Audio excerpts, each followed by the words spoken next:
మంచిది. పరిశుద్ధ గ్రంథంలోంచి ఒక మాట చదువుకుందాం అండి. 136వ కీర్తన మొదటి వచనం చదువుతున్నాను. యెహోవా దయాళుడు,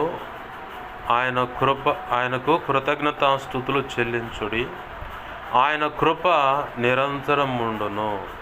ఆమేన్. చిన్న మాట ప్రార్థన చేసుకుంటాం. ప్రేమగల మా తండ్రి, నీకు వందనాలు, కృతజ్ఞతాస్తుతులు. మా ప్రభువా, కృపతో నన్ను మమ్మల్ని జ్ఞాపకం చేసుకోండి.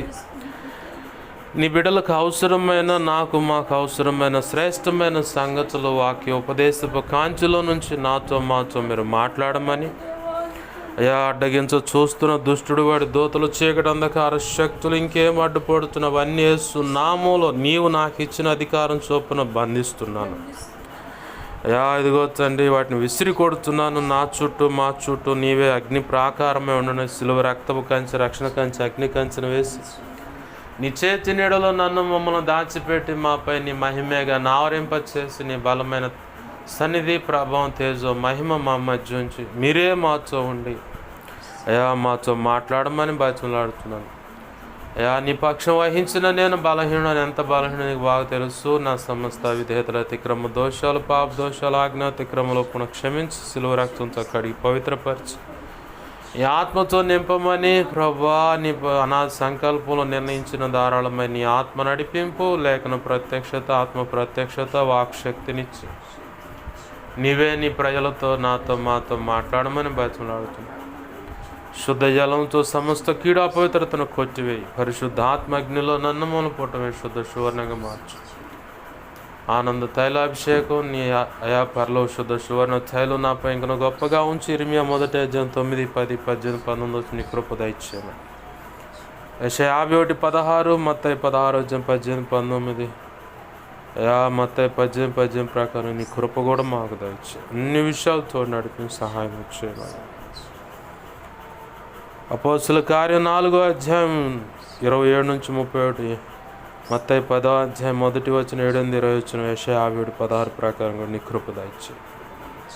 అన్ని విషయాలతో నడిపి సహాయం చేయమని యేసు నామములోనే ప్రార్థించి సమస్తం పొందుకొని నీ లేఖనాన్ని బట్టి కృతజ్ఞతాస్తుతులు చెల్లించి నన్ను మమ్మల్ని చేతులకు అప్పజెప్పుకుంటున్నాం మా తండ్రి.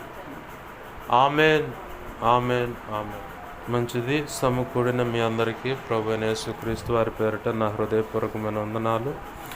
మనం చదువుకున్న లేఖన భాగంలో ఓ విలువైన మాట ఉంది. ఏంటి ఆ మాట అంటే, ఆయన కృప నిరంతరము ఉండును. చాలా విలువైన మాట అది.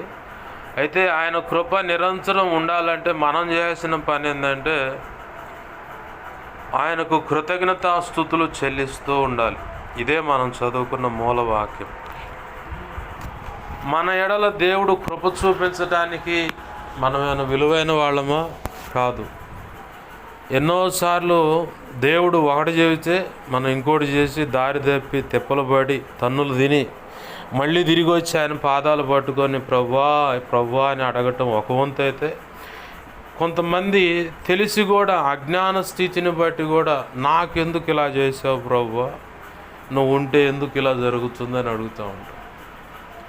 నేను చాలామందిని అబ్జర్వ్ చేస్తూ ఉంటాను. అలాగనే ఎక్కడన్నా మందిరంలోకి వెళ్ళినప్పుడు ఆ మందిరంలో వాళ్ళు ఏడుస్తున్నప్పుడు ఎందుకని వీళ్ళు ఇలా పరిస్థితిలో ఉన్నారు అని దేవుడిని అడగటం నాకు అలవాటు.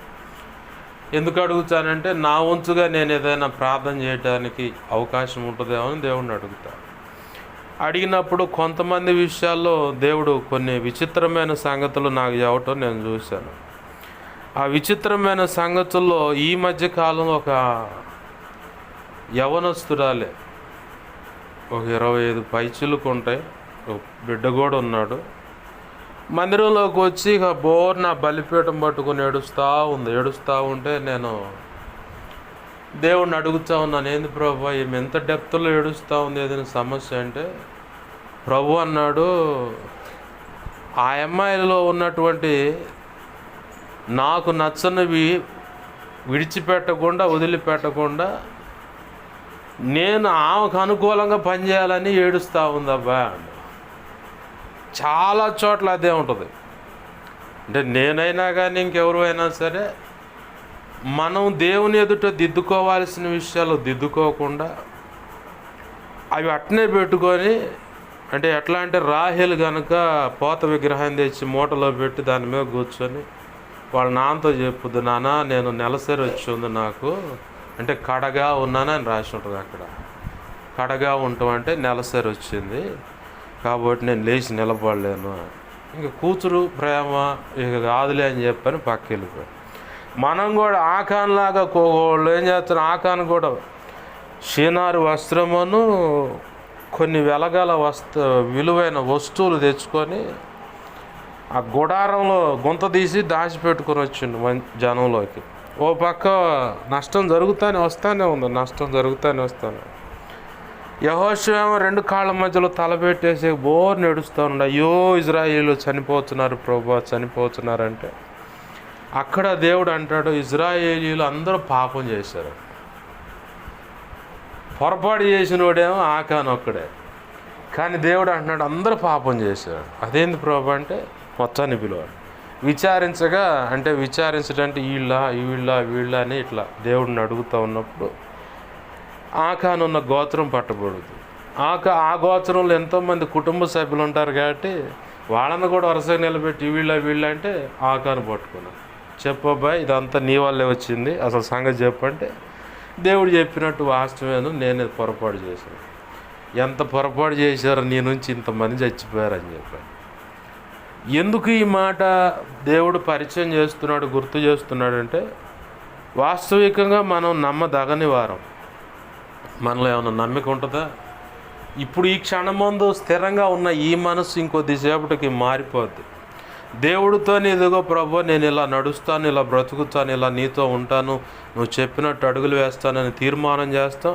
మళ్ళీ అమ్మనే ఏదో ఒక చిన్న అవసరం ఎదురు రాగానే ఆ పక్కన పెట్టి దేవుడికి తెలియకుండా ఉందిలే అని చెప్పని అడుగులేస్తాం. ప్రభు ఏం చేస్తాడంటే మనం చేస్తున్న నిర్ణయాన్ని బట్టి ఆ నిబద్ధత కరెక్ట్గా స్కేల్తో కొలిసినట్టుగా ఉంటున్నారా లేదా, నా ఎదుట వాళ్ళకు వాళ్ళు తీర్మానం చేసుకున్నది దానికి తగ్గట్టు ఉంటున్నారా లేదా అని కూడా దేవుడు చూసుకుంటాడు. అయితే మనం నమ్మదగిన వాళ్ళం, ఆయన నమ్మదగినోడు కాబట్టి మనం ఎన్నిసార్లు బురదలో కాళ్ళు పెట్టి వచ్చి కడుగు ప్రభు అంటే కడుగుతూ ఉన్నాడు. ఎన్నోసార్లు తొందరపడి నిర్ణయాలు చేసుకొని అడుగులు వేసి లేనిపోయి తెప్పలు తెచ్చుకున్నా కానీ ఓదారుస్తానే ఉన్నాడు. ఆ సమయానికి ఆశ్చర్యకరంగా సహాయం అందిస్తూనే ఉన్నాడు. ఆయన మనల్ని ప్రేమిస్తూ ఉన్నాడు. మనం అసలు కరెక్ట్ అయిన వాళ్ళమే కాదు, కానీ ప్రభు యొక్క దయా సంకల్పం చొప్పున ఆయన మనల్ని ఆశీర్వదించాలని కోరుకున్నాడు కాబట్టి మన వెనకాల పడి తిరుగుతుండే. లేకపోతే మనతో ఏం పని ఆయనకి? అసలు ఎంతమంది లేరు భూమి మీద. గొప్ప గొప్ప కులాలు అనుకుంటున్న వాళ్ళు ఉన్నారు, గొప్ప వాళ్ళు అనుకుంటున్న వాళ్ళు ఉన్నారు, ఆస్తులు కలిగిన వాళ్ళు ఉన్నారు, సిరి సంపదలు కలిగిన వాళ్ళు ఉన్నారు, మేడలు మిద్దెలు, బ్యాంకు నిండా డబ్బులు, లాకర్లో బంగారం, వజ్రాలు, వైడూర్యం, ఎన్నో రకరకాల వైభవాలతో ఉన్నటువంటి ప్రజలు ఉన్నారు. వాళ్ళందరినీ కాదని మన వెనకాల ఎందుకు పడి తిరుగుతుండేసయ్యా? అది విచిత్రం అన్నమాట. ఎందుకంటే 1 కొరింథీ 1వ అధ్యాయం సాక్ష్యం ఇచ్చినట్లుగా ఏ శరీరియు ఆయన ఎదుట అతిశయించకుండానట్లుగా ఆయన బలహీనులను, వెర్రివారిని, అసహ్యులను, తృణీకరించబడ్డ వాళ్ళని, ఎన్నిక లేని వాళ్ళని, అంటే వెలివేసిన వాళ్ళు అన్నమాట. అసలు సభ్య సమాజంలో కావచ్చు, మన అనుకున్న వాళ్ళ దగ్గర కావచ్చు, మనకు విలువ ఉండదు, కానీ ప్రభు మాత్రం అమితంగా ప్రేమిస్తూ ఉంటాడు మనల్ని. అది విచిత్రంగా ఉంటుంది. మనం అప్పుడప్పుడు అంటూ ఉంటాం, ఎందుకయ్యా నా దగ్గర ఏముందని నా వెనకాల పడి తిరుగుతున్నావు ప్రభు అని చెప్పాను. నన్నే ఎందుకయ్యా ఈ రకంగా ప్రేమిస్తున్నాను, ఆ ప్రేమను తట్టుకోలేవు. నేను కూడా ఒక రోజు అన్నా, ఎందుకయ్యా నా మీద ఎంత ప్రేమ పెట్టుకున్నావు, అసలు నా దగ్గర ఏముందని చెప్పని అంతగా వెనకాల పడి తిరుగుతున్నావు అని చెప్పాను.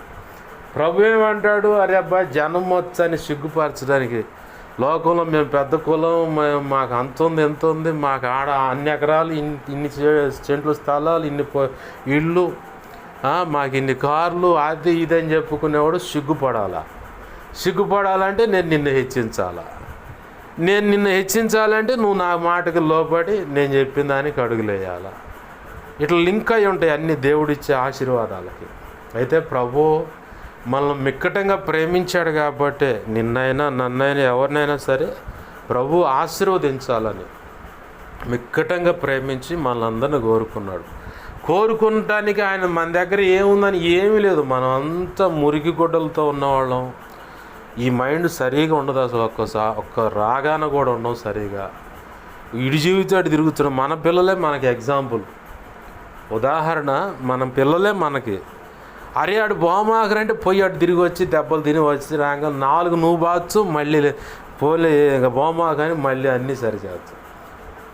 యేసయ్య ప్రేమ కూడా మన దగ్గర అలానే కనపడుతూ ఉంటుంది.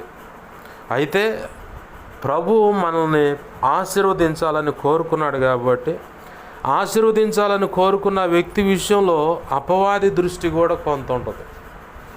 ఆహా, వీడిని దేవుడు ఆశీర్వదిస్తే, లేదు ఏమైనా దేవుడు ఆశీర్వదిస్తే ఇక అందరు గొప్పగా చెప్పుకొని ఎట్లన్నా పాడు చేయాలని వాడి ప్రయత్నం వాడు చేస్తూనే ఉంటాడు. వాడు ఎంత ప్రయత్నం చేసినా వాడు కొంతలో నేను సక్సెస్ అయ్యాను అనుకుంటాడు. కానీ మన ప్రభు నష్టపోయిన దానికల్లా చక్ర వడ్డీతో సహా తిరిగి మనకు చెల్లిస్తాడు. ఆమేన్, హల్లెలూయా. యోబు కంచయిందిగా. యోబు సంగతి ఏందని పోయి అడిగిండు దేవుని సన్నిధికి వెళ్ళి. అవును నా బిడ్డ, నా కుమారుడు అతనంటే అతను చుట్టూరు, అతని కుటుంబీకుల చుట్టూరు, కలిగిన సమస్తం చుట్టూ 3 రకాల కంచె వేసావు. అందుకే వాడు ఎడపోయినా సరే ఎటు చేసిన ఏదైనా కానీ దేవుడు దేవుడు దేవుడు దేవుడు అని భజన చేస్తున్నాడు. ఒక్క అవకాశమే అన్న. దేవుని దగ్గర నుంచి పర్మిషన్ తీసుకుంటేనే వాడు వచ్చి ప్రయత్నం చేశాడు. ప్రయత్నం చేసినప్పుడు పిల్లలు, పశు సంపద అన్నీ చాలా మటుకు పోగొట్టుకున్నాడు. ఒక లెక్క చెప్పాలంటే భార్యాభర్తలు ఇద్దరే మిగిలారు, అన్నీ పోగొట్టుకున్నాడు. మళ్ళీ పోయింది వీడి తపన చాలక, వీడి తపన చల్లారక మళ్ళీ పోయింది దేవుని దగ్గర పోయి. ఏందిరా ఏడుగు నుంచి వస్తున్నట్టు మళ్ళీ ఆడ నుంచి వస్తున్నాడు. ఏం చేసావు యోబు సంగతి అంటే, ఏముంది వాడు అన్నీ పోయినా కానీ ఇంకా నిన్ను వదిలిపెడతలేదు, దూషించట్లేదు. మరి ఈసారి ఏం చేయాలనుకున్నాను ఏంటంటే, ఒక్క అవకాశం ఇస్తే వాడికి దెబ్బ తగలేదు కదా. ఇప్పుడు నా శరీరానికి నొప్పి తగిలితే నేను ఏం దేవుడు మాయదారి దేవుడు అంటాను. మరి వాడు కడుపును పుట్టిన బిడ్డలు పోయారు, ఆస్తులు సంపద పశువులు అన్నీ పోయాయి. అవి పెద్ద లెక్క కాదు. ఇప్పుడు వాడికి దెబ్బ తగిలితే వాడు ఏమన్నా అంటాడేమో చూస్తాను. ప్రాణం ముట్టొద్దు కానీ శరీరాన్ని ఏమన్నా చేసుకోవాలి. ఇవన్నీ జరగటానికి దేవుడి దగ్గర నుంచే పర్మిషన్ తీసుకున్నాడు వచ్చి. మన జీవితాల్లో ఏదైనా కొన్ని సంభవాలు ఎదురవుతున్నాయి అంటే, ఒకటి మన బుద్ధిహీనతను బట్టి తెచ్చుకున్న తెప్పలు ఉంటాయి. రెండవది దేవుడు ఒకటి చేసి ఇంకోటి చేయటాన్ని బట్టి వచ్చిన తెప్పలు ఉంటాయి. మూడవది ఇక్కడ నీకు విలువైన ఈ పరిస్థితులను వాడుకొని విలువైన పాఠాలు నేర్పటానికి. ఈ మధ్యకాలంలో నేను నోరు తెరిచి ప్రార్థన చేద్దామని దేవుడు చెప్తా ఉంటే, లేదు ప్రభువా వాళ్ళని మండించాలి, ఒక్కళ్ళనన్నా సిద్ధపరచాలి, రోషంగా నడుము బిగించారు. దేవుడు ఏం చేశాడు, నాలుకకి వేడిపొక్కులు అనుమతి ఇచ్చిండు. ఇప్పుడు ఈ 4 గదిలితే ఎట్టుంటుంది, వేడిపొక్కులు ఉన్నప్పుడు జిమ్మని లాగుతూ ఉంటుంది. మాట్లాడలేం. ఇక ఎట్నే ఉన్నా ఇక అప్పుడు మళ్ళీ దేవుడు అంటున్నాడు, నాకు దేవుడు ఆల్రెడీ అనుమతించిన అనుభవాలు, మనస్సులోంచి ఆత్మలోంచి ప్రార్థించాను. ఇప్పుడు ఆత్మలోంచి ప్రార్థన చేయ మౌనంగా. ఇప్పుడు నోరు తెరవటానికి లేదు. ఇప్పుడు ఆయన వద్దన్న పనికి నేను నడుము బిగించాను, నోరు తెరిచి ప్రార్థన చేస్తాను ఇంకోళ్ళని ఎవరిని మండిద్దామని. అరే వాళ్ళు మండర్రా, నాకు భక్తి నేర్పుతున్నారు కానీ నువ్వు సైలెంట్ సరిగ్గా ఉండాలి. ఇక ఇప్పుడు ఈ 4కి వేడిపోక్కులు వస్తే కానీ నేను మాట ఉన్నా. ఇప్పుడు నేను సైలెంట్గా ప్రార్థన చేసుకున్నా. అట్లనే కొన్ని విషయాలు ఏంటంటే, ఈ అనుభవంలో నాకు సంతృప్తి కలిగిన విషయం ఏంటంటే, ఈ తీపి ఉంది, నాలుక కదిలితే మంట, జుమ్ అంట అదంతా ఉంది. కానీ నా దేవుడిచ్చిన ఆ కృప, ఆ వరం, ఆత్మలో మూలగటం, మొరపెట్టడం, మౌనంగా ఉండి అంతరంగ పురుషుడు మాట్లాడుతూ ఉంటాడు. ఆ మాట్లాడుతూ ఉన్న అనుభవం కొంతకాలం ప్రాక్టీస్ ఉంది. ఈ మధ్యకాలం దేవుడు చేసి ఆకుండా చేస్తే 4 అనుమతి ఇచ్చాడు. ఇక సైలెంట్గా ఎట్లనే ప్రార్థన చేసుకోండి.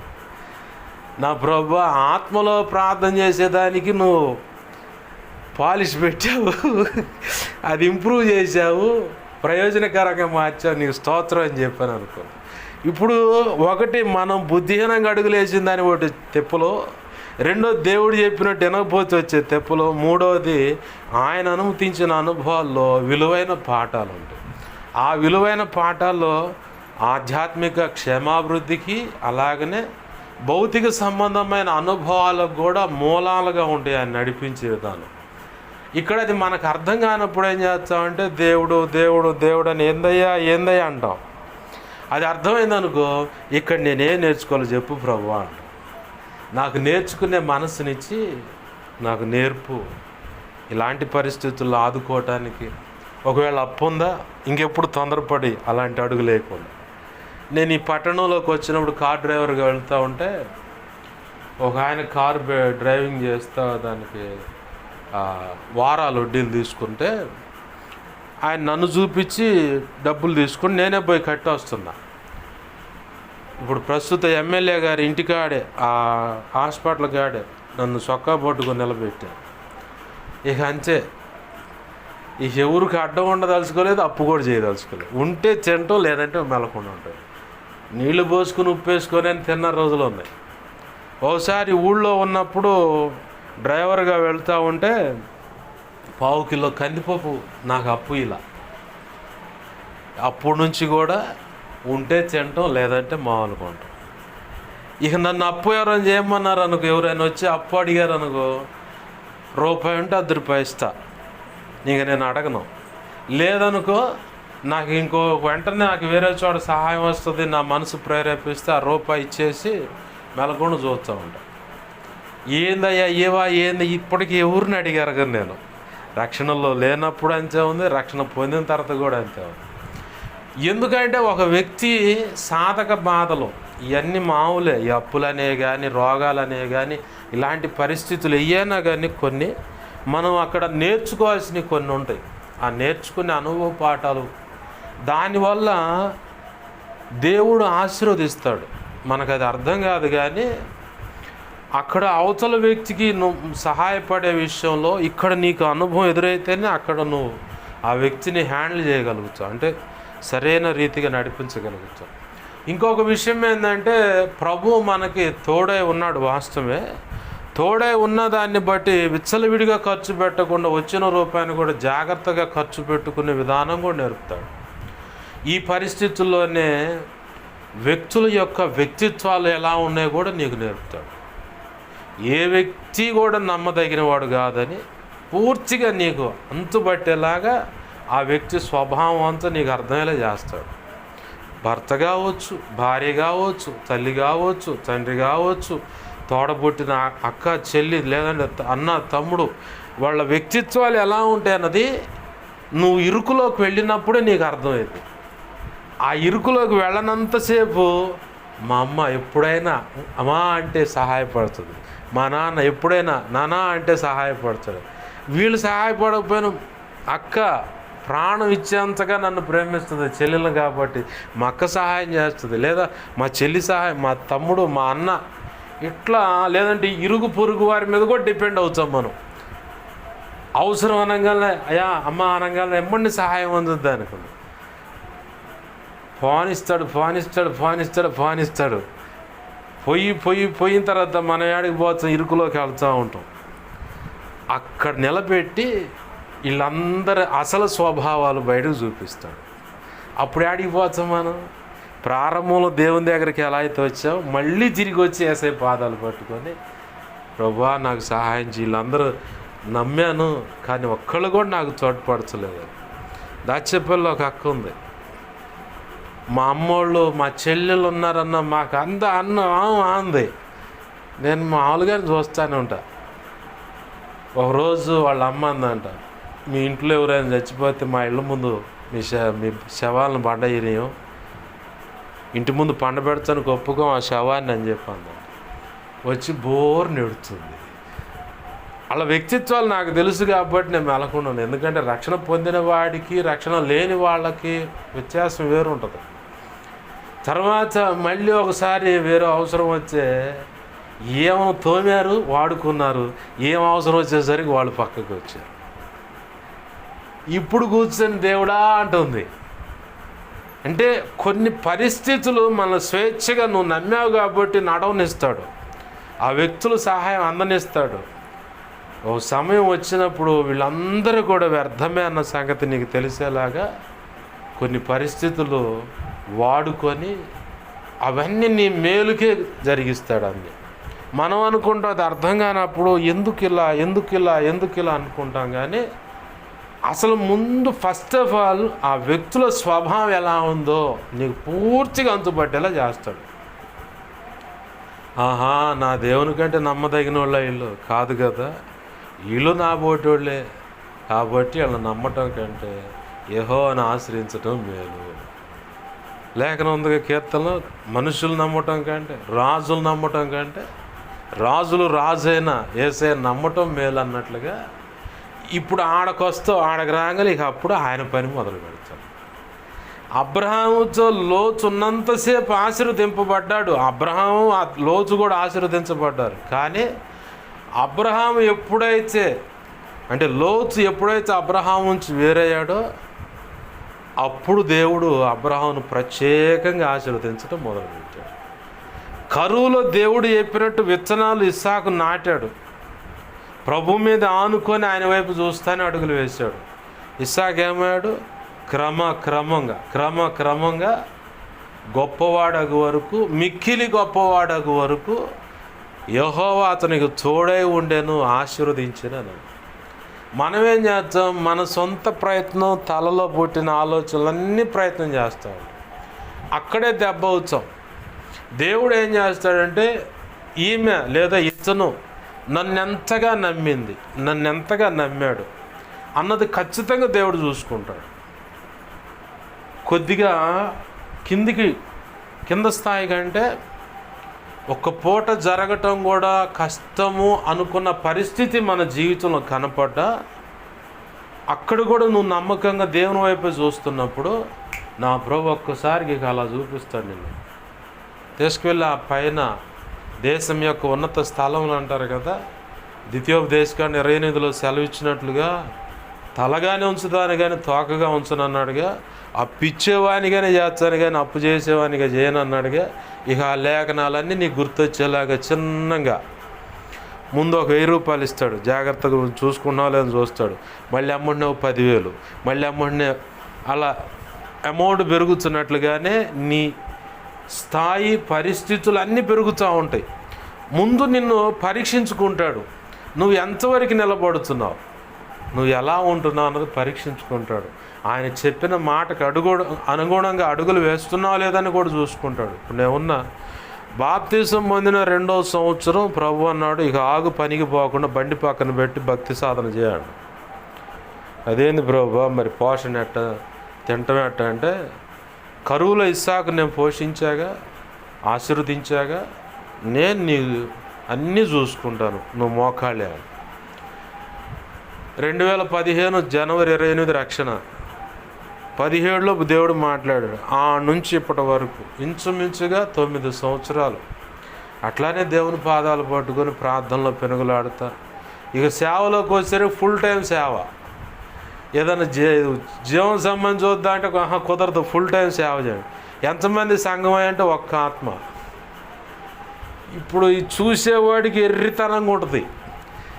ఇప్పుడు నేను ఒక్కడిని పెట్టుకొని అడుగులేస్తా ఉంటే నా పక్కన ఉన్నవాడి పరిస్థితి ఎలా ఉంటుంది అంటే, విశ్వాసాన్ని దేవుడు పెంపొందించడానికి, ఆయన నామాన్ని ఘనపరచుకోవటానికి ఆ పరిస్థితుల్లో నువ్వు అడుగు వేస్తూ ఆశ్చర్యకరమైన సహాయం అందుతూ పోషింపబడుతూ ఉన్న అక్కర్లు తీర్చుకుంటా ప్రతి విషయంలో దేవుడు ఆశీర్వాదాన్ని అనుభవిస్తూ ఆయన యొక్క మహిమను, ఆశ్చర్యమైన కార్యాలను, ఆయన హస్తము చాపబట్టడం వల్ల జరిగే అద్భుతాలను నువ్వు అనుభవిస్తా ముందుకు అడుగులేస్తే ఏం చేస్తావు?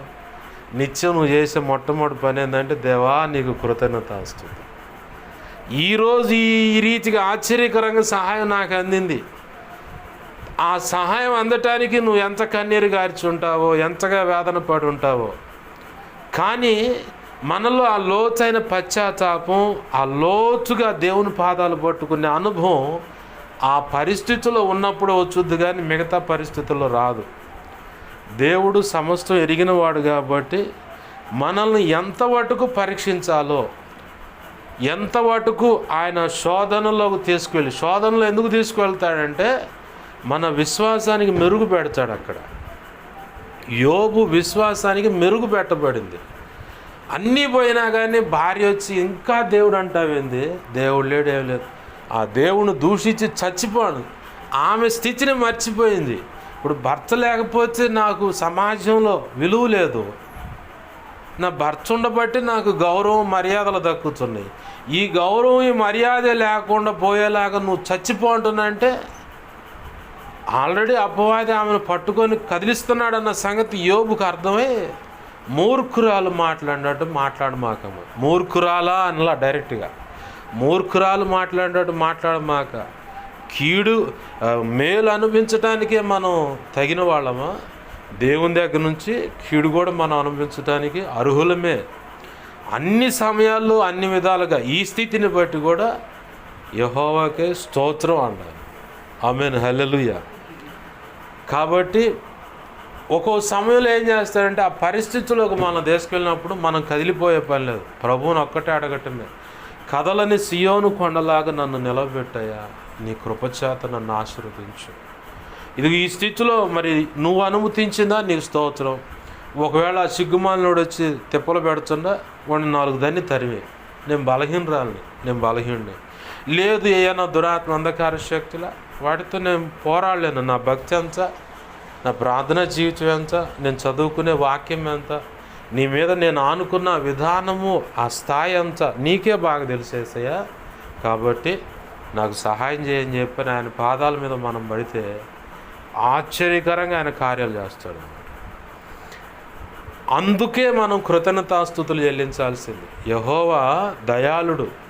దయాళుడు అంటే అన్ని సమయాల్లో దయాళుడు కాదు. మళ్ళీ మనం ఎప్పుడైనా పొరపాటు చేస్తే మనం మన కడుపును పుట్టిన బిడ్డలను ఒక దెబ్బ కొడతాం. అట్లనే ప్రభు మనల్ని పొరపాటులోకి అడుగులు వేసినప్పుడు గద్దిస్తాడు, ముందు మాట్లాడుతాడు, కళ, దర్శనం, స్వప్నం ద్వారా.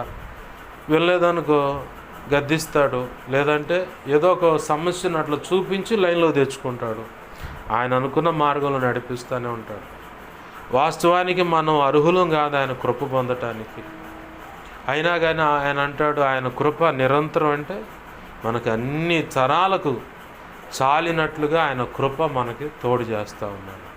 అయితే మనం చేయాల్సింది ఆ కృప మనం పొందాలంటే ఆయన దయాళుడు అన్న సంగతి మనం గుర్తెరిగాం కాబట్టి రక్షణ అనుభవంలోకి వచ్చాం, దేవుని పాదాలు పట్టుకొని నడుస్తూ ఉన్నాం. అన్యులం మనం వాస్తవానికి, యూదులం కాదు. యూదులకు మాత్రమే లేఖనం ఇవ్వబడింది, యూదులకు మాత్రమే యేసయ్య దేవుడు అనబడ్డాడు మొదటిగా. కొన్ని సందర్భాల్లో ఆయన అన్యులను కూడా రక్షించడానికి పూనుకున్నాడు. ఆ క్రమంలో వాళ్ళమే మనం కూడా. ఏంది, వాస్తవానికి మనం అర్హులం కాదు.